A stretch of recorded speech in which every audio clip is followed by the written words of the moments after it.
And that poop scarf story. I mean, you went out of your way.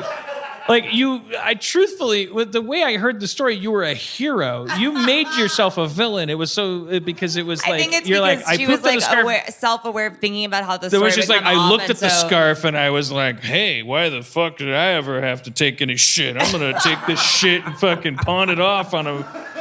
When I heard the story over brunch, I was like, "Holy shit!" It was just like we went through. You took a shit on the scarf and then you took it back.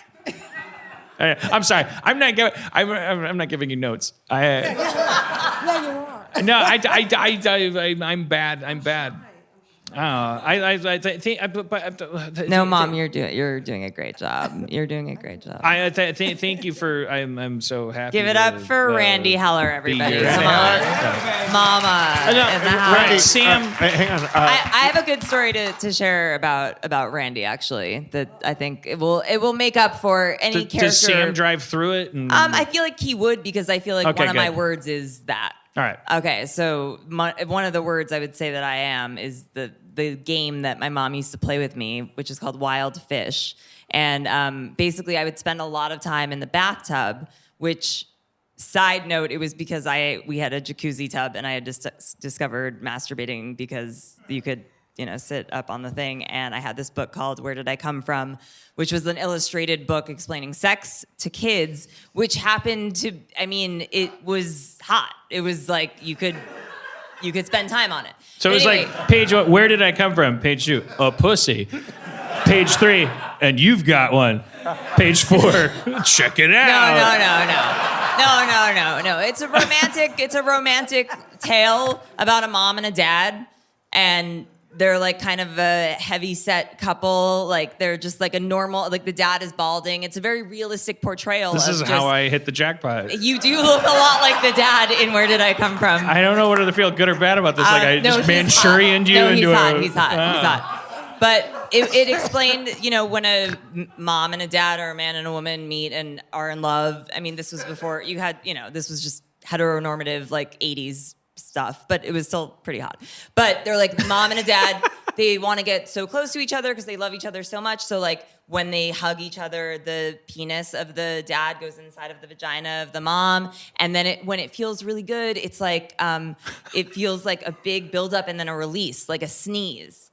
And somehow, this is just a side note, by the way, about the wild fish story. Sorry, this had nothing to do with wild fish.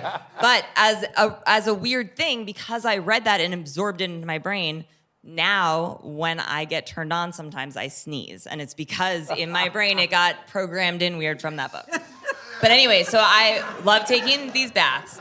And then my mom would be like, and the wild fish existed before I was like aware of my sexuality. But anyway. This guy, like, let me bookend this. I promise it'll be helpful. Because like our couples therapist was like, hey, let me just ask you guys something, me and Cody. She's like, why don't you guys describe what was it like? Did you guys take baths when you were a kid? What was that like? And then Cody, go ahead. Now explain what would happen when you would take baths. I love taking baths, and even before like the book and all that, I just love being in the bath and pretending, just playing and going on in the bath forever. So to lure me out of the bath, my mom would be like, okay, we're gonna time to play Wild Fish. And she would get out the big like duvet cover from the bed, the whole thing, the comforter from the bed.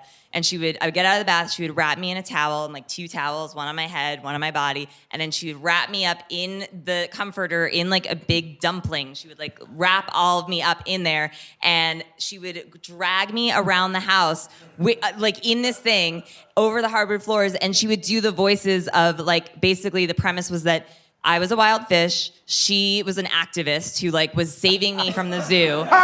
We were like going through the zoo, and she would do the different voices. Like a security guard would come and be like, "Ma'am, I'm gonna have to see what's in the bag there." And she'd be like, "Oh, nothing, officer. This is not. It's certainly not a wild fish. No." And then she would like, and it was the most fun ever. And yeah, it makes me want to have a kid to play wild fish with them. It was really magical. And but Dan. And I would go, I remember the water getting very cold.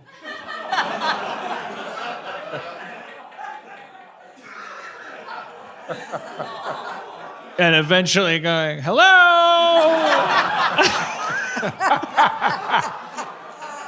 My brother and I would take when we were real little. We would take baths together, and we had a game called Pee Pee Monster.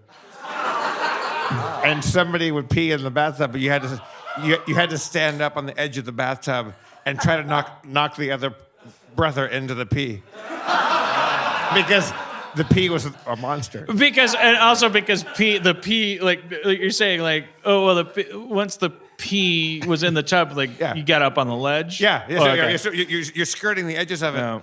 And- Why did you have to avoid it because it was a monster? It's already pee. Why was the game called Pee Pee Monster? You could have said, stop at the first pee. Yeah. Well, Look, one I thing. peed in the tub. I don't want to touch it. But is it a monster? really good Okay, now I question. really don't want to touch it. That It's is piss. Yeah. You What peed the in a fuck? pool. What the fuck? Gross. Really gross.